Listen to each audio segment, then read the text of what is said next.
الحمد لله الذي هدانا لهذا وما كنا لنهتدي لولا أن هدانا الله. اللهم صل على محمد وعلى آل محمد كما صليت على إبراهيم وعلى آل إبراهيم إنك حميد مجيد. بھائیو، آج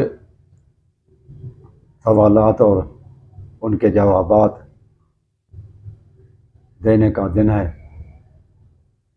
تو وہ جنہوں نے ہمارے ویڈیوز پر کچھ سوالات کیے ہیں یا تبصرے کیے ہیں، آج ہم ان کے جوابات دینے کی کوشش کریں گے. یہ محمد اشفاق صاحب ہیں. انہوں نے لکھا ہے کہ آپ نے یہ کہا ہے کہ خلافت کا حق ان لوگوں کا بنتا ہے جنہوں نے رسول اللہ صلی اللہ علیہ وسلم کے ساتھ تکلیفیں دیکھی، نہ کہ ان لوگوں کا جنہوں نے کوئی تکلیف نہیں دیکھی. تو اس میرے اصول پر جو میں نے پہلے اتوار کو دیے تھے ویڈیو میں، اس پر اس نے کہا ہے کہ ابو طالب والی سے محنت کسی اور نے کوئی زیادہ نہیں کی تھی. آپ کا اصول ہے کہ جو محنت کرے انعام اس کو ملنا چاہیے. وہ کہتا ہے یہ اصول آپ کا غلط ثابت ہوا کہ نہ علی کو حق ملا نہ ابو طالب کا حق ملا. کیا ابو بکر، عمر، عثمان قرآن و حدیث سے چنا ہوا تھا؟ ان کی جو ہے قرآن حدیث کی وجہ سے ان کا چناؤ ہوا تھا. اور پھر یہ کہ حدیث ثقلین پر صحابہ نے عمل نہیں کیا. نماز میں بھی ہم آل محمد پر درود پڑھتے ہیں، لیکن چناؤ پھر غیر اہل بیت کو کرتے ہیں، تو یہ بھی ایک طرح کا ظلم ہوا. اس نے 4-5 باتیں کی ہیں محمد اشتاق بھائی نے. پہلی بات تو بھائی یہ ہے کہ آپ نے جو کہا نا کہ ابو طالب نے بہت محنت کی، تو ابو طالب کے محنت خون کے محنتیں ہوتی ہیں دو طرح کی. ایک ہوتا ہے خون کی وجہ سے، خونی رشتہ ہے کسی کے ساتھ، آپ اس کے ساتھ تعاون کرتے ہیں. تو دوسرا ہوتا ہے ایمان کی وجہ سے. تو ابو طالب چچا تھا رسول اللہ صلی اللہ علیہ وسلم کا، اس نے جو کچھ محنت کی وہ خونی رشتے کی بنیاد پر تھی، ایمان کی وجہ سے نہیں تھی. اور یہ صرف میں دعویٰ نہیں کرتا، یہ جو ہے نا شیعہ کی کتابوں میں بھی یہی لکھا ہوا ہے کہ یہ تفسیر ساتھی ہے، جلد نمبر 4 ہے. یہ کہتا ہے کہ انک لا تہدی من احببت. اس آیت کا نزول ابو طالب کے بارے میں ہے. یہ آیت کیا کہتی ہے؟ انک لا تہدی من احببت.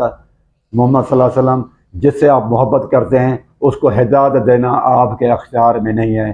ولیکن اللہ یہدی من یشاء. لیکن ہدایت دینا تو اس کو ملے گی جس کے لیے اللہ تعالیٰ پسند کرے گا. یہ اللہ کے ہاتھ میں ہے. یہ خود کہتا ہے، یہ آیت کا نزول ہی ابو طالب کے لیے ہے کہ انک لا تہدی من احببت. جس سے محمد صلی اللہ علیہ وسلم آپ محبت کریں تو آپ اس کو ہدایت پر بھی لے آئیں، تو یہ آپ کے بس کی بات نہیں ہے. کیا منع ہوا کہ ابو طالب ایمان نہیں لے آئے. اس کے بعد یہ تفسیر قمی بھی ہے، اس میں بھی یہی لکھا ہوا ہے انک لا تہدی من احببت قال نزلت فی ابی طالب. اس میں بھی یہی ہے، دونوں میں. تو یہ چیز جو ہے نا، پہلے تو ابو طالب، یہ صحیح مسلم میں حدیث بھی ہے کہ ابو طالب کو اللہ کے رسول صلی اللہ علیہ وسلم نے فرمایا، اس نے دنیاوی حساب سے بغیر ایمان لائے جو میرے ساتھ کی ہے، محنت کی اور حفاظت کی ہے میری، تو اس میں یہ ہے کہ اس کو بڑا عذاب ہوتا، لیکن میری وجہ سے اب اس کو جہنم کی 2 جوتیاں پہنائی گئی ہیں، لیکن وہ اور ہلکے میں ہلکا عذاب ہوگا جہنم میں. اس کو اتنا فائدہ اس کو ضرور ملا ہے. اگر رسول کے ساتھ وہ نہ کرتا تو نچلے طبقے میں ہوتا. اب یہ ہے کہ ہلکے میں ہلکا عذاب ابو طالب کو ہوگا. یہ صحیح مسلم کی حدیث ہے. اچھا، کیا ابو بکر اور عثمان قرآن حدیث سے چنا ہوا تھا؟ ہاں جی، حدیث اور اس سے چنا ہوا تھا ان کا. کیوں کہ یہ رسول اللہ صلی اللہ علیہ وآلہ وسلم کی، یہ پیج 58 پہ ہے. یہ فتح ربانی ہے، ترتیب دی گئی ہے مسند احمد کو، فتح ربانی، یہ مسند احمد میں بھی یہی حدیث ہے کہ رسول اللہ صلی اللہ علیہ وسلم نے فرمایا عائشہ صدیقہ کو کہ عبد الرحمن بن ابی بکر اور یعنی اپنے بھائی کو بھی لے آؤ اور میرے پاس کاغذ بھی لے آؤ تاکہ میں کچھ لکھ کر دے دوں، حتیٰ اکتب لابی بکر، ابو بکر کے لیے کچھ میں لکھ کر دے دوں، کتاباً لا یختلف علیہ، تاکہ کوئی کسی کو اختلاف کرنے کی گنجائش نہ ہو۔ پھر رسول اللہ صلی اللہ علیہ وسلم کو اس چیز کو اللہ کے رسول صلی اللہ علیہ وسلم نے کہا چھوڑ دو، چلو۔ رسول اللہ صلی اللہ علیہ وسلم نے حدیث بیان فرما کے کہ کہا کہ کوئی تمنا کرنے والا تمنا نہ کرے اور کوئی یہ نہ کہے کہ حق میرا تھا۔ ثم قال یا باللہ ذالک والمسلمون، پھر رسول اللہ نے فرمایا کہ چلو چھوڑ دیتے ہیں، اللہ تعالیٰ اور مومنون یا مسلمون، مومن اور مسلم انکار کر دیں گے، کسی کو بھی نہیں بنائیں گے خلیفہ۔ لہذا رسول اللہ صلی اللہ علیہ وسلم نے پھر یہ کہہ کر حدیث بیان کر دی، زبانی طور پر لکھ کر دے دوں، کتاب لے آؤ میرے پاس، لیکن بعد میں یہ کہہ کر لکھ کر نہیں دی، زبان کی حد تک یہ الفاظ آپ نے کہے کہ چلو اللہ تعالیٰ اور مومن کسی اور کو بننے ہی نہیں دیں گے۔ اور آپ نے دیکھا کہ واقعی مسلمون صحابہ کرام اور ادھر سے اللہ تبارک و تعالیٰ نے کسی کو بننے ہی نہیں دیا، ابو بکر آئے۔ پھر اگر آپ کہتے ہیں تو یہ حدیث مزید وضاحت کے لیے بی بی حفصہ رضی اللہ تعالیٰ عنہ کو رسول اللہ صلی اللہ علیہ وآلہ وسلم نے کہا کہ میں آپ کو ایک بات بتاتا ہوں جو کسی کو بتانی نہیں ہے، وہ یہ ہے کہ تیرا باپ جو ہے نا، سب سے پہلے میرے بعد میں جو خلیفہ ہوگا وہ ابو بکر ہوگا، اس کے بعد پھر تیرا باپ عمر ہوگا۔ یہ بی بی حفصہ، یہ صفحہ 194 ہے، صفحہ 194 تفسیر سورۃ التحریم کی ہے۔ اس کو کہتے ہیں کہ فقال ان ابا بکر یلی الخلافۃ بعدی، ابو بکر میرے بعد خلیفہ بنیں گے، ثم بعدہ ابوک، اس کے بعد تیرے والد صاحب بنیں گے۔ یہ تفسیر صافیہ جلد نمبر 5 ہے، سورۃ التحریم کی تفسیر ہے، یہ بھی حدیث ہے، رسول اللہ صلی اللہ علیہ وسلم نے فرمایا۔ تو اب آپ خود اندازہ لگا دیں کہ میں نے اپنی طرف سے میں کچھ نہیں کر رہا، یہ آپ کی کتابیں سنی شیعہ دونوں متفق ہیں اور انہی پر ہوا ہے۔ حدیث ثقلین پر صحابہ نے عمل نہیں کیا، صحابہ نے عمل کیا، لیکن رسول اللہ صلی اللہ علیہ وسلم نے فرمایا، صحیح مسلم کی حدیث ہے ثقلین کی، کہ ترکت فیکم، میں تمہارے اندر 2 چیزیں چھوڑے جا رہا ہوں، بما کتاب اللہ و عطرت اہل بیتی، اور میں اپنے اہل بیت کو چھوڑے جا رہا ہوں۔ ایک کتاب اللہ ہے اور دوسرا اہل بیت ہے۔ اہل بیت میں بیویاں آ جاتی ہیں، اس لیے کہ اہل بیت میں ادھر تو مرد حضرات ہیں، ان کو بیٹے بھی ہیں، اور ادھر بیویوں کے لیے نہ بیٹا ہے نہ کمانے کھلانے والا کوئی اور ہے۔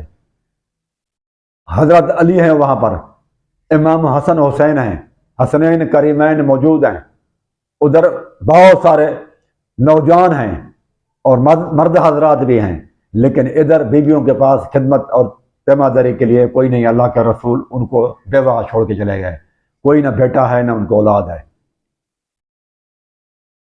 سوائے باپ ہیں، ماں باپ ہیں ان کے لیے۔ آپ اندازہ لگائیں کہ پھر وصیت کا حقدار کون زیادہ بنتا ہے؟ وصیت کس لیے کرتے ہیں آپ؟ جو کمزور ناتواں ہو نا۔ تو آپ اندازہ لگا دیں، ایک طرف بیویاں ہیں، ایک طرف حسنین کریمین ہیں، علی رضی اللہ تعالیٰ عنہ ہیں، حضرت عباس ہیں، ابن عباس ہیں، دوسرے ہیں، حضرت ہم جو ہے نا حضرت عقیل کی اولاد، حضرت جعفر طیار کی اولاد ہے، اور حضرت علی کی اولادیں ہیں۔ ایک طرف بیوائیں ہیں، ایک طرف کمزور ہیں، ایک طرف طاقتور ہیں، تو کس لیے آپ وصیت کریں گے؟ کمزوروں کے لیے وصیت کی جاتی ہے یا طاقتوروں کے لیے؟ طاقت والوں کو کہا جاتا ہے کمزوروں کے لیے وصیت کی جاتی ہے، اور طاقت والوں کو کہا جاتا ہے کہ ان حرکت طرح کا خیال رکھنا۔ تو یہ ہے کہ یہاں بیویاں جو قرآن مجید میں ہیں اہل بیت کہا گیا ہے، ان کو آپ لوگ مانتے نہیں ہیں، پھر کہنے کو آ جاتے ہیں تو پھر یہ بھی کہہ دیتے ہیں کہ اہل بیت کون ہے؟ سلیمان جو ہے نا فارسی، وہ بھی اہل بیت میں داخل ہے۔ کہنے کو جب آ جاتے ہیں تو اس حد تک آپ آگے نکل جاتے ہیں، آپ کے کتابوں میں لکھا ہے، شیعہ کی کتابوں میں، کہ سلیمان بھی اہل بیت ہے۔ سلیمان اہل بیت ہے تو بیویاں رسول اللہ صلی اللہ علیہ وسلم کے اہل بیت نہیں ہے؟ یہ تو قرآن مجید میں بیویوں کو اہل بیت کیا، سورۃ ہود میں اور سورۃ قصص میں، سورۃ ہود اور سورۃ قصص میں تو وہ بیویوں کو، حضرت ابراہیم کی بیوی کو، ادھر موسیٰ علیہ السلام کی اماں کو اہل بیت کہا گیا۔ گھر میں کون رہتا ہے؟ اہل بیت، گھر والے کون گھر میں رہتے ہیں؟ بیویاں ہی تو رہتی ہیں اور بیٹیاں۔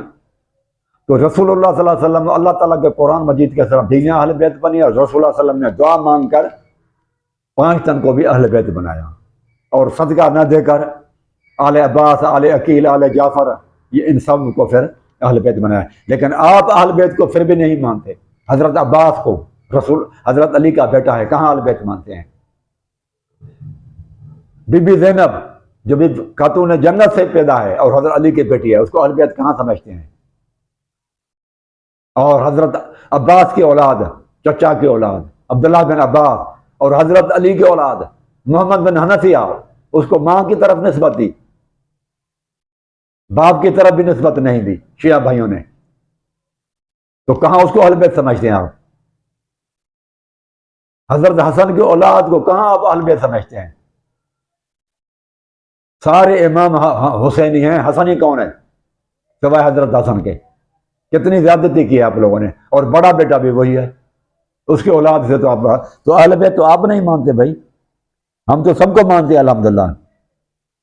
تو حضرت ثقلین میں پھر سب سے پہلے تو قرآن ہے، تو کسی آج تک کوئی شیعہ کا آپ لکھا کر دکھائیں قرآن مجید کو، جو جتنے تفاسیر ہے سب میں لکھا ہوا ہے کہ قرآن مجید میں یہ آیت نہیں تھی، بعد میں ڈال دی گئی۔ یہ قرآن مجید ہمیں کس نے دیا؟ ابو بکر، عمر، عثمان نے دیا نا، اہل بیت نے تو قرآن مجید نہیں دیا۔ اگر ہم صرف اہل بیت کو مانیں تو قرآن مجید بھی ہمارے ہاتھ سے چلا جائے گا، کیونکہ علی رضی اللہ تعالیٰ عنہ نے تو قرآن مجید دیا ہوا ہے امام مہدی کو۔ وہ ابو جب امام مہدی آئے گا تو اصلی قرآن لے آئے گا، محمدی نسخہ جس کو آپ کہتے ہیں۔ آپ تو اس کو محمدی نسخہ ماننے کے لیے تیار نہیں ہے قرآن مجید کو، تو کیسے دعویٰ کرتے ہیں کہ پھر کوئی پرانے جتنے بھی لوگ ہیں بتائیں، یہ کافی اصول ہے، کافی ملا یزر الفقی، تہذیب الاحکام، یہ جتنی کتابیں آپ کے ہیں اور تفاسیر ہیں، یہ سب میں لکھا ہوا ہے کہ قرآن مجید میں تحریف ہے، یہ وہ قرآن محمدی نسخہ نہیں ہے جو محمد صلی اللہ علیہ وسلم پر اترا تھا۔ شک اور شبہ کا اظہار کیا جاتا ہے۔ تو آپ کہیں نا کہ جو قرآن مجید کو، آپ یہ تو کہتے ہیں جو اہل بیت کو نہ مانے وہ کافر ہے، بے ایمان ہے، لیکن آپ یہ بھی تو کہیں نا کہ قرآن مجید کو جو نہ مانے اور تحریف کا قائل ہو اور یہ محمدی نسخہ موجود ہو قرآن کو نہ مانے تو وہ بھی کافر ہے، کبھی نہیں کہے گا التشد کا بھائی، کیونکہ قرآن مجید پر ان کو شکوک کو شبہات دیں کہ یہ محمدی نسخہ نہیں ہے، علی والا قرآن نہیں ہے، وہ تو امام مہدی آ جائے گا، وہ لے آئے گا، تب تک یہ امت پوری گمراہ ہو رہی ہے۔ پھر کہتے ہیں تم آل محمد پر درود پڑھتے ہو اور چناؤ غیر اہل بیت کو کرتے ہو، یہ بھی ظلم ہوا۔ درود میں بھائی آل محمد، آل فرعون کس کو کہتے ہیں قرآن مجید میں نا، وَأَغْرَقْنَا آل فرعون، یہ پہلے ہی بارے میں 2-3 مرتبہ آل کا لفظ استعمال ہوا ہے، آل فرعون، آل فرعون، آل فرعون۔ وہ اس کے گھر والے تو نہیں ڈوبے تھے، وہ تو اس کے کارندے تھے، ماننے والے۔ آل فرعون سے مراد فرعون کا لشکر، فرعون کے ماننے والے، فرعون کے ہم خیال لوگ ہیں۔ تو یہاں آل محمد سے مراد بھی محمد صلی اللہ علیہ وسلم کو ماننے والے ہیں، اور آل ابراہیم سے مراد بھی وہ قرآن مجید میں خود ہے، فمن تبعنی فانہ منی۔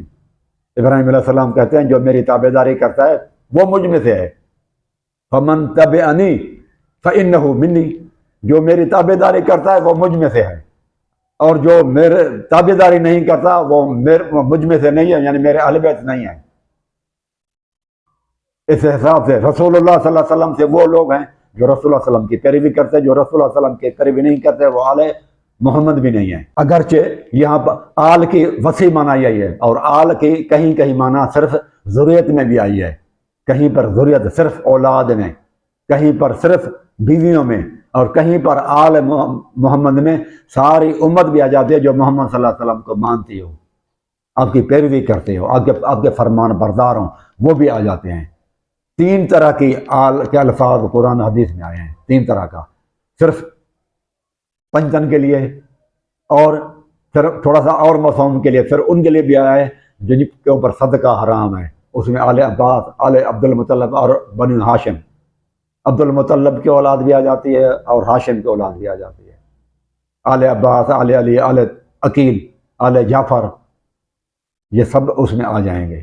اور ایک آل کے حساب سے اور وسیع معنی ہے اس کی، جس میں آپ صلی اللہ علیہ وسلم کے تابع دار کرنے والے امت کے لوگ بھی داخل ہو جاتے ہیں، جیسے آل فرعون میں ماننے والے مراد ہیں، ایسے ہی یا ابراہیم علیہ السلام کی دعا سے ثابت ہے کہ باجیوں کے پیچھے نماز پڑھو، امام فتن بخاری، اور تم منع کرتے ہو۔ حضرت عثمان نے کہا نماز آسان ہے اور احسن کام میں تعاون کرنی چاہیے۔ پہلے تو تھوڑا سا یہ سوچیں بھائی، امام یا وقت کے حکمران کا جو باغی ہے وہ کافر نہیں ہوتا، وقت کا حکمران ہے،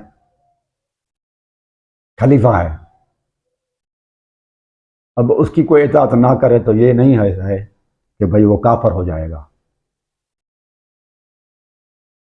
جیسے سورۃ شورا آیت نمبر 42 میں ہے، وَيَبْغُونَ فِي الْأَرْضِ بِغَيْرِ الْحَقِّ، وہ کرتے ہیں انما السبیل علی الذین یظلمون الناس ویبغون فی الارض بغیر الحق اولئک لہم عذاب علیم۔ 42 آیت ہے سورۃ شورا کی، کہ الزام کا راستہ تو ان پر ہوگا، الزام تو ان پر لگے گا، علی الذین یظلمون الناس، جو لوگوں پر ظلم کرتے ہیں، ویبغون فی الارض بغیر الحق، اور زمین میں بغاوت کرتے ہیں ناحق، اولئک لہم عذاب علیم، ان کے لیے دردناک عذاب ہے۔ اس آیت سے تو یہ معلوم ہوا کہ جو لوگوں کے اوپر ظلم نہ کرے اور حق کے اوپر ہوتے ہوئے بغاوت کرے تو جائز ہے، بغیر حق بغاوت کرتا ہے ناجائز ہے، لیکن بالحق بغاوت کرے تو وہ جائز ہے۔ یہ قرآن مجید کی آیت ہے 42۔ دوسری یہ ہے سورۃ حجرات میں ہے، ان کو اللہ تبارک و تعالیٰ نے مومن کہا ہے، وَإِن طَائِفَتَانِ مِنَ الْمُؤْمِنِينَ، مومنین میں سے دو گروہ اقتتلوا فَأَصْلِحُوا بَيْنَهُمَا، جو آپس میں قتال کریں تو ان کے درمیان میں صلح کرا دیا کرو، فَإِن بَغَتْ إِحْدَاهُمَا عَلَى الْأُخْرَى، ایک بغاوت کرے دوسرے کے ساتھ تو اس سے لڑو، حتیٰ تفیء إِلَىٰ أَمْرِ اللَّهِ، تاکہ وہ صلح کی طرف آ جائے۔ تو اس میں جو بغاوت کرنے والا ہے ایک گروہ دوسرے سے، اللہ تعالیٰ نے دونوں کو مومن کہا ہے، لہذا وہ کافر نہیں ہوگا۔ لہذا یہ ہمارا جو عقیدہ بن چکا ہے، خصوصاً مرزا صاحب کے شاگردوں کا، کہ جو وقت کے حکمران کا باغی ہے تو وہ کافر ہے، وہ ان دو آیات قرآن مجید کے خلاف ہے، قرآن مجید کی دو آیتوں کے خلاف ہے کہ حق پر ہوتے ہوئے بغاوت کرنا جائز ہے۔ اور امیر معاویہ رضی اللہ تعالیٰ عنہ نے جو اگر کچھ عرصے کے لیے بغاوت کی، بیعت نہیں کی علی رضی اللہ تعالیٰ عنہ کے ساتھ، تو وہ حق مانگ رہا تھا۔ قرآن مجید کے حساب سے وہ یہ آیت ہے، وَمَنْ قُتِلَ مَظْلُومًا، جو شخص قتل کیا گیا ہو مظلوم، جو مظلوماً قتل کیا گیا ہو، فَقَدْ جَعَلْنَا لِوَلِيِّهِ سُلْطَانًا، اس کے وارثوں کو ہم نے قوت دی ہے، حق دیا ہے، غلبہ دیا ہے، کس چیز کا؟ فَلَا يُسْرِفْ فِي الْقَتْلِ، کہ وہ قتل میں بدلہ لیں، انتقام لیں، لیکن اسراف نہ کریں، ایک کے بدلے میں 3-4 قتل نہ کریں، حدود میں رہتے ہوئے وہ اپنا بدلہ لیں۔ انہو کان منصورا، وہ اللہ تعالیٰ کے نزدیک مدد کیا ہوا ہے۔ یعنی کیا مقصد ہے؟ کہ اور لوگوں کو بھی ان کی مدد کرنی چاہیے، جو مظلوم مدد کیا، قتل کیا جائے، وہ لوگوں اٹھو، اور اس کا ولی اٹھ رہا ہے اس کا انتقام لینے کے لیے، اس کا حق کے لیے اٹھا ہوا ہے، تو اور لوگوں کو بھی اٹھ کر اس کی مدد کرنا چاہیے۔ اللہ تعالیٰ فرماتا ہے انہو کان منصورا، وہ اللہ تعالیٰ کے نزدیک مدد کیا ہوا ہے، اور لوگوں کو بھی اس کی مدد کرنی چاہیے۔ جس کا وارث اٹھا ہوا ہے، ولی اٹھا ہوا ہے، اس کا کوئی رشتہ دار مظلوم قتل کیا گیا ہے، حضرت عثمان رضی اللہ تعالیٰ عنہ کو مظلوماً قتل کیا گیا، اس کا وارث امیر معاویہ تھا۔ اب وہ اٹھا اور کہتا ہے علی رضی اللہ تعالیٰ عنہ سے مطالبہ کیا، تو یہ ناجائز نہیں ہے، قرآن مجید کی آیت سے ثابت ہے، اور سورۃ شورا کی آیت نمبر 42 سے بھی ثابت ہے کہ ناحق پر بغاوت جائز نہیں ہے، لیکن حق پر ہوتے ہوئے کوئی بغاوت کرتا ہے تو جائز ہے۔ تو یہاں پر بھی سورۃ حجرات نے بھی بتایا کہ وہ مومن ہے، اسلام سے خارج نہیں ہوگا، اور یہ آیت بتا رہی ہے کہ اس کو حق ہے انتقام لینے کا، قصاص لینے کے لیے اٹھے کہ بھائی بدلہ لیں گے، ہم اس کا قصاص لیں گے، تو اس کے ولی کو اجازت یہ قرآن مجید دے رہا ہے۔ تو پہلے تو یہ ذہن میں رکھیں، ان 3 قرآن مجید کا آیت سے وہ بندہ کافر نہیں ہے۔ اچھا، اب یہ کہتے ہیں کہ باغیوں کے پیچھے نماز پڑھنی چاہیے، تو بھائی وہ آپ دیکھیں بدعتی حضرت عثمان کے جو باغی تھے، ان کے پیچھے نماز پڑھنے کے لیے وہ باغی اس طرح کہتے کیونکہ وہ مسلم تھے، کافر تو نہیں تھے۔ انہوں نے کوئی الگ شناخت کے لیے کوئی مسجدیں نہیں بنائی تھی، کوئی کتابیں نہیں لکھی تھی، ان کا کوئی عقیدہ اور نہیں تھا، وہی عقیدہ تھا جو حضرت عثمان کا عقیدہ تھا۔ ان کی جو کوئی جھگڑا تھا وہ حضرت عثمان کے ساتھ تھا، سیاسی نوعیت کا جھگڑا تھا، دینی جھگڑا نہیں تھا دین کے حساب سے، اس لیے انہوں نے کہا نماز پڑھ لو ان کے پیچھے۔ لیکن وہ بدعتی جو دین اور شریعت میں بدعت کرتے ہیں، اس کے لیے تو اسلام میں رسول اللہ صلی اللہ علیہ وسلم نے فرمایا، وہ تو اسلام سے ایسے نکل جاتا ہے جیسے آٹے میں سے بال نکل جاتے ہیں۔ یہ ہے حضرت حذیفہ سے روایت ہے، قال قال رسول اللہ صلی اللہ علیہ وسلم، رسول اللہ صلی اللہ علیہ وسلم نے فرمایا، لا یقبل اللہ، اللہ تعالیٰ قبول نہیں کرتا لصاحب بدعت، بدعتی کی، صومم ولا صلاتن، نہ روزہ نہ نماز، ولا صدقتن، نہ کوئی خیرات صدقہ، ولا حجن ولا عمرتن، نہ حج نہ عمرہ، ولا جہادن اور نہ جہاد، ولا صرفن ولا عدلن، نہ نفل نہ فرض، یخرج من الاسلام کما تخرج الشعرۃ من العجین، جیسے آٹے میں سے بال ہوتا ہے نا، اس طرح سے نکل جاتا ہے اسلام سے۔ اب جو اسلام پر ہی نہیں ہے، بدعتی ہے، دین کے حساب سے بدعتی ہے، اللہ کے بندے اس کے پیچھے نماز کیسے پڑھیں گے جب اس کی نماز روزہ حج تک قبول ہی نہیں ہے؟ اور رسول اللہ صلی اللہ علیہ وسلم کی وہ دوسری حدیث ہے کہ ایک تھوکنے والا تھا شخص قبلے کی طرف، آپ نے کہا اس کے پیچھے نماز نہ پڑھو۔ اور عبداللہ بن عمر نے ایک جگہ گئے اپنے ساتھیوں کے ساتھ، وہ بھی ابو داؤد میں ہے، کہ انہوں نے کہا ادھر ہم نماز نہیں پڑھیں گے کیونکہ اس نے تصویب کہی ہے، آذان میں کچھ الفاظ آگے پیچھے کر لیے ہیں، لہذا نکلو یہاں سے نماز نہ پڑھو۔ تو مجھے یہ بتاؤ کہ یہ رسول اللہ صلی اللہ علیہ وسلم کی حدیث پر عمل کریں گے، کسی صحابی کی بات یا عالم کی باتوں پر عمل کرو گے، مرزا صاحب کی بات پر عمل کرو گے، یا رسول اللہ صلی اللہ علیہ وسلم کی باتوں پر عمل کرو گے؟ رسول اللہ صلی اللہ علیہ وسلم تو کہیں کہ باقی کی کچھ قبول نہیں ہے، اور مرزا تمہیں ان کے پیچھے نماز پڑھا رہا ہے جن کے کچھ قبول نہیں ہے، اور میں نہیں کہہ رہا، وہ تو میں نے حدیث پڑھ دیا، اور حدیث بھی صحیح ہے، یہ ابن ماجہ کی حدیث ہے۔ اب رسول اللہ صلی اللہ علیہ وسلم کی بات مانو گے یا مرزا صاحب کی؟ اب یہ آپ لوگوں کے اوپر ہی ہے۔ تو عثمان رضی اللہ تعالیٰ نے اس لیے کہا تھا کہ ان کا نہ عقیدہ خراب تھا، نہ وہ انہوں نے بدعتیں تھیں، نہ ان کے مساجد الگ تھیں، لہذا وہ شریعت کے حساب سے بدعتی نہیں تھے۔ تاہم انہوں نے نیا کام کیا کہ خلیفے کو قتل کیا جو پہلے نہیں تھا، تو اس حساب سے ان کو لغت کے حساب سے بدعتی کہا گیا۔ حضرت عثمان والی حدیث ہے 695 پڑھو، وہ وہی حدیث ہے۔ تیسرا سوال یہ کہ معاویہ نے صلح کی آفر کی تھی، حضرت حسن نے نہیں کی تھی۔ رسول کا حکم ہے اگر کافر بھی صلح کی طرف آئے تو تم اس سے صلح کرو۔ وہ خالد فاروق صاحب کہتے ہیں لوگوں کو پورا پورا سچ بتائیں۔ ہاں جی، ہم کوشش کرتے ہیں کہ لوگوں کو پورا پورا سچ بتائیں، غلط باتیں ہم نے الحمدللہ نہیں کی، کیونکہ جو بھی بات میں نے کی اس کے لیے یا قرآن مجید کی آیت پیش کی ہے یا رسول اللہ صلی اللہ علیہ وسلم کی حدیث پیش کی ہے، میں نے اپنی طرف سے نہیں کی۔ صلح تو کیا، لیکن آپ دیکھیں نا کہ اس میں یہ الفاظ ہیں، حضرت حسن صلح کروائے گا، فئتین عظیمتین، صحیح بخاری کی حدیث ہے 749 کہ ان ابن ھذا، یہ میرا بیٹا حسن سیدنا ہے، سردار ہے، وَلَعَلَ اللَّهَ أَن يُصْلِحَ بِهِ بَيْنَ فِئَتَيْنِ عَظِیمَتَيْنِ مِنَ الْمُسْلِمِینَ۔ بخاری کی روایت ہے کہ یہ دو عظیم گروہ ہوں گے مسلمین میں سے، ان کے درمیان میں یہ صلح کروائے گا۔ اب مجھے بتاؤ، رسول جن کو عظیم کہیں، آپ اس جگہ پر امیر معاویہ کو دوزخی بنا رہے ہیں، اس کی جگہ پر آپ امیر معاویہ کو دوسری طرف باغی بنا رہے ہو، اور رسول اللہ صلی اللہ علیہ وسلم ان کو عظیم بتائیں۔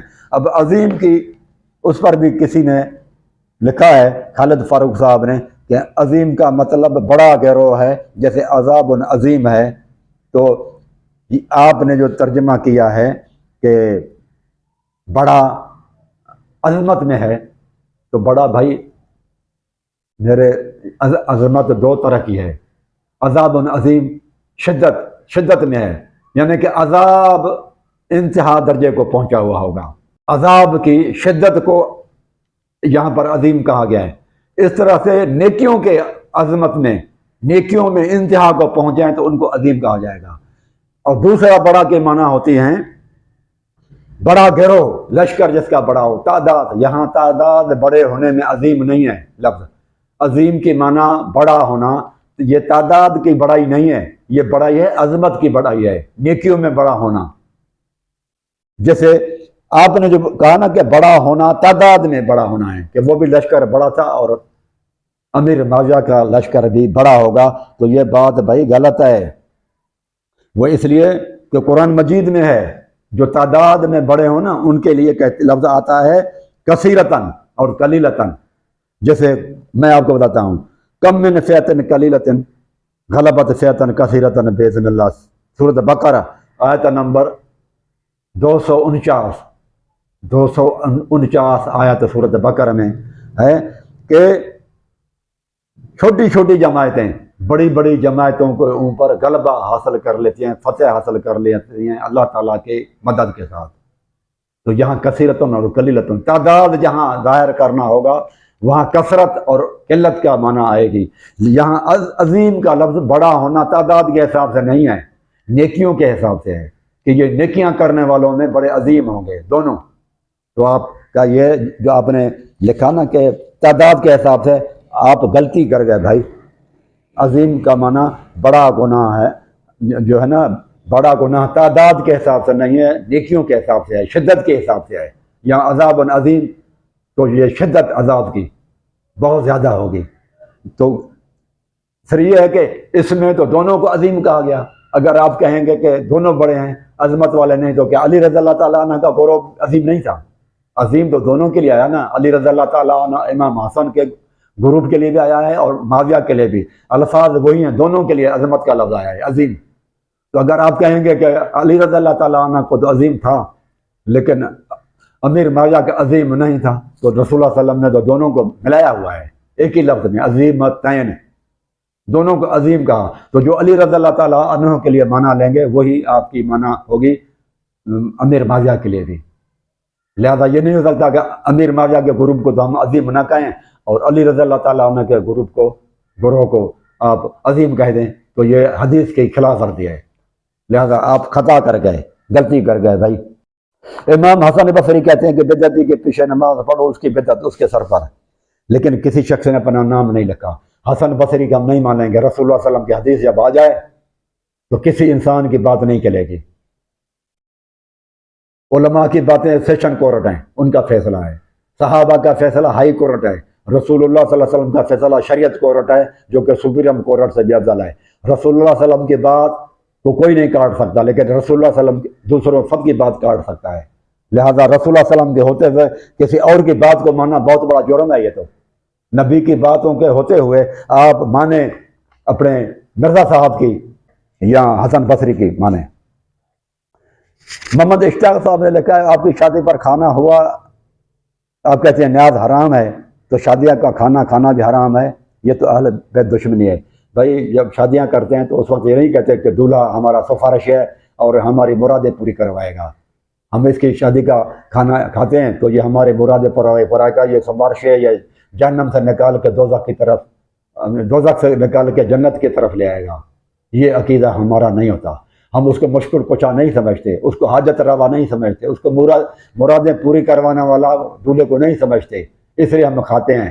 لیکن نیاز جب آپ کھاتے ہیں تو آپ کہتے ہیں حضرت علی اور ان کے وہ 5 تن کے لیے یہ سفارشی ہیں، یہ اللہ تعالیٰ کے ہاں تمہیں چھڑوائیں گے، یہ ان کو پکارا جاتا ہے مدد کے لیے، ان کو مشکل کچا سمجھا جاتا ہے، ان کو حاجت روا سمجھتے ہیں آپ، ان کے لیے یا علی مدد کرتے ہیں، مرنے کے بعد بھی سمجھتے ہیں کہ وہ آپ کی مدد کریں گے، لیکن ہم دولہے کے لیے یہ نہیں کرتے، اس لیے نیاز نہیں ہوتا ان کے لیے، اس لیے یہ اللہ تعالیٰ کے نام پر ہوتا ہے، اس کا عقیدہ ہی نہیں ہوتا ہمارا۔ عقیدے میں فرق کی وجہ سے نیاز حرام ہے، یہ نہیں کہ ہر کھانا حرام ہے۔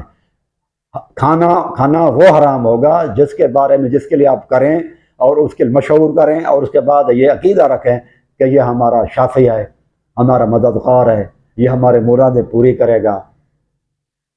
تو یہ امام حسین کے لیے ہے۔ آپ امام حسین کے لیے تو یہ عقیدہ رکھتے ہیں نا کہ راہب کو بیٹے دے دیے، امام اللہ تعالیٰ نے واپس کر دیا۔ اللہ تعالیٰ سے دعا مانگی، رسول اللہ صلی اللہ علیہ وسلم کے پاس گئے تو رسول اللہ صلی اللہ علیہ وسلم نے راہب سے کہا کہ نہیں، اللہ تعالیٰ نے قسمت میں نہیں لکھا ہوا ہے اس راہب کو بیٹا۔ تو امام حسین نے 8-10 بیٹے دے دیے اس کو۔ تو آپ کا عقیدہ یہ ہے، ہم دولہے کے لیے یہ نہیں رکھتے کہ اللہ تعالیٰ نہیں دے گا تو یہ دولہا جو ہے نا بیٹے اور بیٹیاں دے دیتا ہے۔ آپ کا عقیدہ یہ ہے کہ عبد الحسین، حسین کا بندہ، دولہے کا بندہ تو ہم نام نہیں رکھا نا کبھی کسی کا، تو یہ آپ کا عقیدہ غلط ہے۔ اس وجہ سے عقیدے خراب ہونے کی وجہ سے وہ نیاز مشرکین کے ساتھ مشابہت ہو جائے گی۔ یہ عقیدہ پرانے زمانے میں مشرکین کا ہوتا تھا، وہ بھی نیازیں اور نظر چڑھاتے تھے اپنے بزرگوں کے لیے، تو ان کی مشابہت کی وجہ سے یہ حرام ہے۔ اہل خان نے کیا کہ صلح حق و باطل کا معیار ہے، دونوں حق پر ہیں، تو نبی نے صلح کفار سے کیا۔ کفار حق پر تھے؟ نہیں، کفار وہاں پہ موجود ہے، تو اس لیے ان کو حکومت نہیں دی رسول اللہ صلی اللہ علیہ وسلم نے۔ کفار حق پر نہیں تھے، صلح کیا لیکن حکومت نہیں دی، کیونکہ کافروں کو ہاتھ مضبوط کرنا ان کے گناہ میں شامل ہونا ہے۔ لیکن اگر حضرت حسن بھی سمجھتا یہ کافر ہے، امیر معاویہ صلح کرنے کے بعد حکومت نہ دیتا، صلح کرنے کے بعد انہوں نے حکومت حوالے کر دی، یہ سمجھ کر کہ یہ اچھا آدمی ہے۔ اس لیے یہ کتاب ہے احتجاج تبرسی، اس میں بالکل لکھا ہوا ہے کہ حضرت حسن نے معاویہ رضی اللہ تعالیٰ عنہ کے ساتھ صلح کیا اور پھر ان کی بیعت بھی کی ہے، تو یہ بیعت کرنا اس کے مومن ہونے کی دلیل ہے۔ اگر وہ کافر ہوتا امیر معاویہ تو حضرت حسن ان کی قطعاً بیعت نہ کرتے۔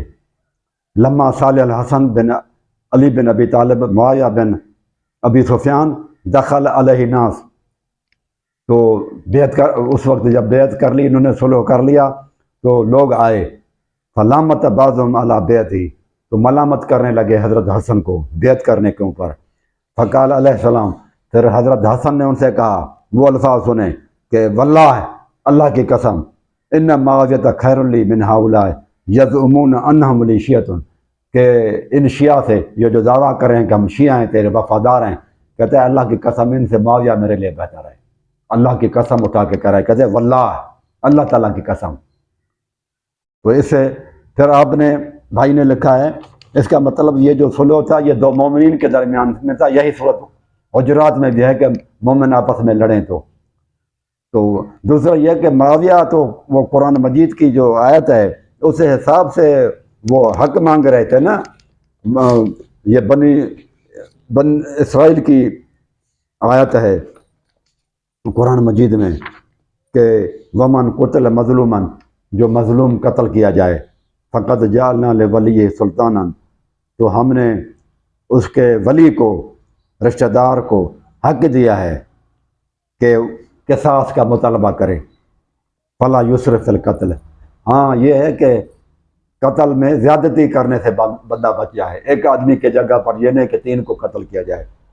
انہ کان منصورا، ایسا شخص جس کا رشتہ دار مظلوم قتل کیا گیا ہو، یہ اللہ تعالیٰ کے نزدیک مدد کیا ہوا لکھا ہوا ہے، انہ کان منصورا، یہ تو اللہ تعالیٰ کے ہاں مدد کیا ہوا ہے کہ ان کی مدد کی جائے، یعنی کہ جتنے اور لوگ ہیں وہ ان کی مدد کریں۔ اس لیے امیر معاویہ نے جب حضرت عثمان کے مطالبہ کیا حضرت علی سے کہ قاتلین کو سزا دی جائے اور قصاص لیا جائے، تو عائشہ صدیقہ، حضرت طلحہ، حضرت زبیر، وہ سارے اسی آیت کے تحت، اس آیت پر عمل کرنے کے لیے وہ حق مانگ رہے تھے، قصاص کا مطالبہ کر رہے تھے۔ حضرت علی رضی اللہ تعالیٰ کہ مظلوم کا جو وارث ہے وہ مطالبہ کر سکتا ہے قصاص لینے کا، حق کا، اور لوگ جو ہیں ان کی مدد کریں۔ انہ کان منصورا، وہ مدد کیا ہوا ہے، حکومت کو بھی چاہیے اور لوگ بھی جو ہیں مدد کے لیے نکلے ان کے ساتھ کہ اس کو بے گناہ قتل کیا گیا ہے۔ اور وہ سارے جتنے بھی قاتل تھے وہ حضرت علی علیہ الصلوۃ والسلام کے لشکر میں تھے، لہذا یہ جو اٹھے تھے، جو کچھ انہوں نے بعد میں جلوس نکالے یا مطالبے کیے تو یہ قرآن مجید کی آیت کے حساب سے ہے، تو یہ غلط نہیں تھے، یہ قرآن مجید کی آیت بتا رہی ہے کہ آپ کر سکتے ہیں، اجازت ہے۔ پھر وہ کہتے ہیں کہ آہل خان نے کہا ہے کہ صلح حضرت حسن نے جو کی تھی تو وہ تو ختم ہو گئی تھی، وہ ختم نہیں ہوئی تھی صلح، اس لیے کہ بھائی وہ تو 8ویں پیج ہے، آپ دیکھیں اس میں احتجاج تبریسی جلد نمبر ہے 2، یہ ایران سے چھپی ہوئی ہے، نجف اشرف سے، اس میں لکھا ہوا ہے فلما سمع معاویۃ امر لکل منہم بمئۃ الف درہم غیر الحسن والحسین وابن جعفر فانہ امر لکل واحد منہم بألف الف درہم، 10 لاکھ کا جو ہے نا دینے کا حکم دیا امیر معاویہ نے ان کو، امام حسن حسین اور عبداللہ بن جعفر کو، اور باقی جو اور لوگ تھے ان کے علاوہ اہل بیت، ان میں ہر ایک کو پھر 1 لاکھ روپیہ دیتے تھے۔ اگر یہ صلح حسن کا ختم ہو چکا ہوتا نا تو امام حسن نے یہ پیسے واپس کر دینے تھے، لینے نہیں تھے، یہ جو پیسے لیتے رہے ہیں کہ لکھا ہوا ہے امام حسن بھی لیتا رہا، امام حسین بھی لیتا رہا، بیعت بھی انہوں نے کی، پھر یہ پیسے بھی لیتے رہے بنو ہاشم کے لوگ اہل بیت۔ اگر وہ صلح ٹوٹ چکا تھا تو یہ پیسے تو واپس انہوں نے نہیں کیے، اس کا مطلب یہ بات بھی غلط ہے۔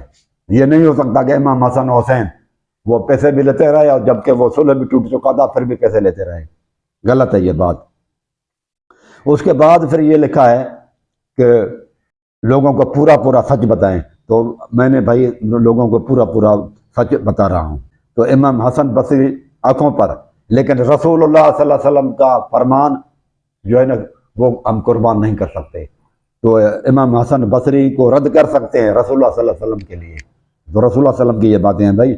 امام حسن بصری اس کے مقابلے ایک طرف آپ بابوں کو چھوڑ دیتے ہیں پھر بابوں کو لیتے ہیں رسول اللہ صلی اللہ علیہ وسلم کے مقابلے میں، یہ کیسا آپ لوگوں کا عقیدہ ہے بھائی؟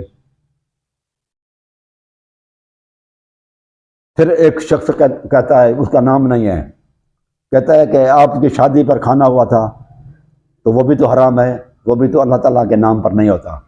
بھائی وہ جو شادی کا کھانا ہوتا ہے وہ اللہ تعالیٰ کے نام پر ہی ہوتا ہے، کیونکہ اس میں یہ نہیں ہوتا کہ دولہا ہماری قبر چھڑوائے گا، یہ ہمارے سفارشی ہے، یہ ہمارے مرادیں پوری کروائے گا۔ دولہے کے لیے یہ عقیدہ نہیں ہوتا کہ یہ ہمارے سفارشیں کروائے گا، مرادیں پوری کروائے گا، اللہ تعالیٰ ہم گناہ گار ہیں، یہ اللہ تبارک تعالیٰ محبوب ہے، لہٰذا ہم ان کے صدقے سے دعائیں مانگیں گے تو قبول ہوں گی، اور اس کے لیے ہم نظر نیاز اس لیے کرتے ہیں تاکہ یہ خوش ہو جائے گا، یہ جب یہ خوش ہو جائے گا اللہ تعالیٰ کو راضی کرا لے گا ہمارے بارے میں، تو یہ عقیدہ نہیں ہوتا۔ جبکہ نیاز جب ہم کرتے ہیں تو اس وقت یہ عقیدہ ہوتا ہے ہمارا کہ امام حسین ہماری مرادیں پوری کروائے گا، ہماری جو ہے وہ اللہ تبارک و تعالیٰ کے ہاں شفاعت کرے گا، ہمارے مسائل حل کرائے گا، ہمارے پرابلم حل کروائے گا، اور حاجتیں ہماری اور مرادیں پوری ہوں گی، اس لیے ان کو خوش رکھنے کے لیے پھر ہم نیاز کرتے ہیں کہ امام خوش ہو جائے۔ اور یہ عقیدہ کفار مکہ کا تھا، مشرکین مکہ کا تھا کہ وہ اپنے بتوں کے لیے، بزرگوں کے لیے وہ یہی کھانے وغیرہ نیاز وغیرہ کرتے تھے، اس لیے ان کے ساتھ مشابہت ہوتی ہے، لہذا اس لیے یہ حرام ہے۔ لیکن جہاں پر صدقہ دینے کے، جیسے ماں باپ کے لیے آپ صدقہ کرتے ہیں، ایصال ثواب کے لیے کرتے ہیں، تو وہاں پر یہ عقیدہ نہیں ہوتا کہ ماں باپ مرادیں پوری کروائے گا، اللہ تعالیٰ کے یہاں شفاعت ہماری کریں گے اور ہمارے لیے جو ہے نا وہ مسئلے حل کریں گے، اور بیٹا یا بیٹی دے گا، اور یہ اللہ تبارک و تعالیٰ کا جو ہے ہمیں محبوب بنا دے گا، اور جو ہے نا اللہ تعالیٰ ہمارے جو ہے نا حاجتیں پوری کرے گا ماں باپ کے لیے۔ یہ عقیدہ نہیں ہوتا، بلکہ یہ عقیدہ ہوتا ہے کہ یہ گناہ گار ہیں، ان کو ثواب کی ضرورت ہے، تو ہم وہ خیرات کر کے ان کو ثواب دینے کی نیت ہوتی ہے۔ یہاں ثواب دینے کی نیت ہوتی ہے، وہاں پر اماموں کے لیے، بزرگوں کے لیے جب ہم کرتے ہیں وہاں مرادیں پوری کرنے کی نیت ہوتی ہے۔ نیت کے فرق کی وجہ سے یہ حلال ہے اور وہ حرام ہے۔ رسول اللہ صلی اللہ علیہ وسلم نے بھی شادیوں کے گوشت کھائے ہیں، رسول اللہ صلی اللہ علیہ وسلم نے، آپ کو دعوتیں دی جاتی تھی آپ کھاتے تھے، لیکن نظر نیاز کبھی کسی کے نام پر رسول اللہ صلی اللہ علیہ وسلم نے کیا نہیں اور نہ کھایا، بلکہ وہ کفار قریش کرتے تھے تو رسول اللہ صلی اللہ علیہ وسلم نے کبھی نہیں کھایا۔ ایک اور سوال ہے کہ عمار کا قاتل ابو الغادیہ تھا جو شامی تھا۔ بھائی عمار رضی اللہ تعالیٰ عنہ کے لیے ابو الغادیہ کے 3-4 احادیثیں آتی ہیں۔ ایک میں یہ ہے ابو الغادیہ سے روایت کے 2 شخص سے وہ آپس میں لڑ رہے تھے جنگ صفین میں موقع پر، ان کے پاس سر تھا عمار بن یاسر کا، ہر ایک یہی کہتا تھا ان میں سے کہ میں نے ان کو قتل کیا ہے۔ دوسری روایت میں ابو الغادیہ سے ہی ہے، وہ کہتا ہے ایک شخص کو میں نے دیکھا، انہوں نے ان کو شہید کر دیا۔ تیسری روایت میں وہ خود کہتے ہیں کہ میں نے ان کو جو ہے نا وہ شہید کیا، کچھ جسم کا حصہ ظاہر ہو رہا تھا تو جب میں نے تیر مارا لیکن میں نے پہچانا نہیں ان کو۔ تو یہ 3 روایتیں ہیں۔ اب ہم کس کو مانیں؟ ہم اس کو مانیں گے ان روایتوں میں سے جو قرآن مجید کے ساتھ آئے۔ قرآن مجید میں تو اللہ تبارک و تعالیٰ سورۃ فتح میں فرماتا ہے لقد رضی اللہ عن المومنین، اللہ تعالیٰ ان مومنین سے راضی ہو چکا۔ لقد رضی اللہ عن المومنین اذ یبایعونک تحت شجرۃ فعلم ما فی قلوبہم، یہ قرآن مجید کی آیت ہے کہ یقیناً اللہ تعالیٰ مومنوں سے خوش ہو گیا جبکہ وہ درخت کے نیچے تجھ سے بیعت کر رہے تھے، ان کے دلوں میں جو تھا اسے اللہ تعالیٰ نے معلوم کر لیا اور ان پر اطمینان نازل فرما دیا۔ یہ سورۃ فتح کی آیت نمبر 18 ہے، یہ قرآن مجید کی آیت کہ اللہ تعالیٰ ان سے راضی ہو چکا۔ اب عمار کے لیے سیر اعلام النبلہ اور طبقات ابن سعید میں لکھا ہوا ہے کہ شاہد الحدیبیہ، کہ وہ حدیبیہ کے موقع پر وہاں پر موجود تھا۔ ابو الغادیہ صلح حدیبیہ کے موقع پر وہاں پر موجود تھا اور بیعت اس نے کی، اور ان جنہوں نے بیعت کی ہے اللہ تعالیٰ اعلان کر رہا ہے، وعدہ کر رہا ہے ان سے راضی ہونے کا۔ یہ قرآن مجید کی جو میں نے آیت آپ کے سامنے پڑھے سورۃ فتح کی، لقد رضی اللہ عن المومنین، اللہ نے مومن بھی کہا ان کو اور اللہ تعالیٰ کہتے ہیں میں ان سے راضی بھی ہوں۔ پھر تاکیدوں کے ساتھ ہے، لام تاکید ہے اور قد بھی تاکید ہے، یعنی کہ اے لوگوں اللہ راضی ہو چکا ہے، اے لوگوں یقین کر لو اللہ راضی ہو چکا ہے۔ اس کا معنی تاکیدوں کا معنی یہ ہوتا ہے کہ اللہ تعالیٰ راضی ہو چکا ہے، ایک مرتبہ نہیں 2 تاکیدیں ہیں، تو اللہ تعالیٰ پھر کہتا ہے اس طرح سے سمجھو اے لوگوں کہ میں راضی ہو چکا، میں راضی ہو چکا۔ اس میں کوئی شک کرنے کی گنجائش نہیں۔ جو صحابہ نے جنہوں نے درخت کے نیچے بیٹھ کر رسول اللہ صلی اللہ علیہ وسلم کے ہاتھ پر بیعت کی، جب اللہ تعالیٰ تاکیدیں بیان کر کر کے کہے کہ میں راضی ہوں ان سے، اور پھر وہ مرزا صاحب کہیں کہ وہ دوزخی ہوگا ابو الغالیہ کیونکہ انہوں نے عمار بن یاسر کو شہید کیا، وہ تو حدیث ہے کہ وہ پھر دوزخ میں جائے گا، دوزخی ہے۔ ادھر اللہ کہتا ہے میں راضی ہوں، اور مرزا صاحب اور اس کے اسٹوڈنٹ راضی نہیں ہیں۔ جن سے اللہ راضی ہو وہ ان سے ناراض ہیں، مرزا صاحب اس کے اسٹوڈنٹ، کہ نہیں وہ تو ابو الغادیہ تو قاتل ہے، اس کو برا سمجھتے ہیں جن سے اللہ راضی ہو۔ جس کو اللہ اچھا سمجھے، اللہ جس سے راضی ہو جائے، اس کو کوئی لوگ برا سمجھے تو کیا یہ اللہ تعالیٰ پر ایمان ہے؟ کیا یہ رسول اللہ صلی اللہ علیہ وسلم پر ایمان ہے؟ لہذا ان تینوں ہی احادیث میں سے وہ حدیثیں مانو جو قرآن مجید کے ساتھ ٹیلی کر رہی ہوں، جو مطابقت رکھیں، اور جو قرآن مجید کے خلاف ہو ان حدیث کو نہ مانیں۔ جہاں پر یہ ہے کہ ابو الغادیہ نے ان کو شہید کیا، ہم نہیں مانیں گے، وہ اس لیے کہ اللہ تعالیٰ تو ان سے راضی ہو چکا ہے، اللہ تعالیٰ جن سے راضی ہو ان سے غلط کام نہیں کروایا گیا۔ پھر اللہ تعالیٰ نے یہ بھی کہا میں راضی کس طرح سے ہوں، یہ بھی تو سوچو، فعلم ما فی قلوبہم، میں نے تو ان کے دلوں کو دیکھ لیا، یعنی کہ مرتے دم تک وہ ٹھیک رہیں گے۔ اللہ تعالیٰ جس شخص کے لیے کہے کہ میں راضی ہوں تو وہ اس کا مطلب کہ مرتے دم تک وہ ٹھیک ہے، اللہ تعالیٰ راضی ہے۔ یہ نہیں کہ اللہ تعالیٰ راضی ہوتا ہے وقتی طور پر اور اس کے بعد پھر اللہ تعالیٰ اپنا وعدہ جو ہے نا وہ تبدیل کر لیتا ہے، وعدے کی برخلافی کرتا ہے اللہ تعالیٰ۔ اللہ تعالیٰ وعدے کی برخلافی نہیں کرتا، یہ تو شیعوں کا عقیدہ ہے، عقیدہ بدع کہ اللہ تعالیٰ آج جو وعدہ کرتا ہے کل وہ غلط ہو سکتا ہے، اللہ تعالیٰ کی باتیں غلط ہو سکتی ہیں، اللہ تعالیٰ اپنے وعدے سے ہٹ سکتا ہے۔ یہ عقیدہ جو ہے نا وہ اسلام میں نہیں ہے، شیعوں کے کتابوں میں لکھا ہوا ہے بدع کا عقیدہ۔ تو یہ تو عقیدہ غلط ہے کہ اللہ تعالیٰ آج جس سے راضی ہے کل اس سے ناراض ہو جائے گا، اس کو جہنم میں ڈالے گا۔ اللہ تعالیٰ کی رضا ایک معنی ہی ہے کہ وہ جنت ہے۔ اور پھر اللہ تعالیٰ نے یہ راضی ہونے کہ اللہ تعالیٰ اعلان جو کیا تو اندازہ لگائیں یہ تو بہت بڑی فضیلت ہے ان صحابہ کے جو 1400 سے لے کر 1800 مختلف روایتیں کہ کتنی تعداد تھی ان کی۔ اللہ کے بندو یہ سب صحابہ رسول اللہ علیہ وسلم کے ساتھ لڑنے نہیں گئے تھے، لہذا یہ اسلحہ لے کر نہیں گئے تھے، بے سرو سامانی کے، نہ ڈیفینس کے لیے سامان تھا نہ اٹیک کرنے کے لیے سامان تھا۔ اس حالت میں وہ رسول اللہ صلی اللہ علیہ وسلم کے ہاتھ پر بیعت کر رہے تھے۔ اندازہ لگائیں ہے کوئی اتنی جرت مند اور بہادر بندہ جو بغیر اسلحے کے لڑنے کے لیے تیار ہو جائے؟ اسلحہ نہیں ہے، کچھ بھی نہیں ہے، چند تلواریں ہوں گی شاید بس، یا وہ بھی نہیں ہوں گی، کیونکہ وہ تو رسول اللہ صلی اللہ علیہ وسلم وہ تو عمرہ کرنے کے لیے جا رہے تھے اور ان کی نیت کوئی لڑائی کی نہیں تھی۔ جب لڑائی کی نیت ہی نہیں تھی، وہ اسلحہ نہیں تھا، بے سر و سامانی کے حساب سے رسول اللہ صلی اللہ علیہ وسلم کے ہاتھ پر بیعت کر رہے تھے، تو اس چیز کو یہ ان کی ادا جو ہے نا اللہ تبارک و تعالیٰ کو بہت ہی پسند آئی کہ کیسے رسول اللہ صلی اللہ علیہ وسلم کے صحابہ ہیں، نہ اسلحہ ہے نہ بارود ہے نہ کچھ ہے، پھر بھی رسول اللہ صلی اللہ علیہ وسلم کے لیے ان کے بیعت کر رہے ہیں اور مر مٹنے کے لیے تیار ہیں۔ تو یہ ادا بہت پسند آئی، اللہ تعالیٰ نے ان کو کہا کہ رضی اللہ لقد رضی اللہ عن المؤمنین، مومنین بھی کہا اور کہا کہ اللہ تعالیٰ راضی ہے ان سے، تو مومن جہنم میں تھوڑے جائے گا، اور پھر مومنین بھی وہ جن سے اللہ راضی ہو جائے، اعلان کر دے جن کے لیے۔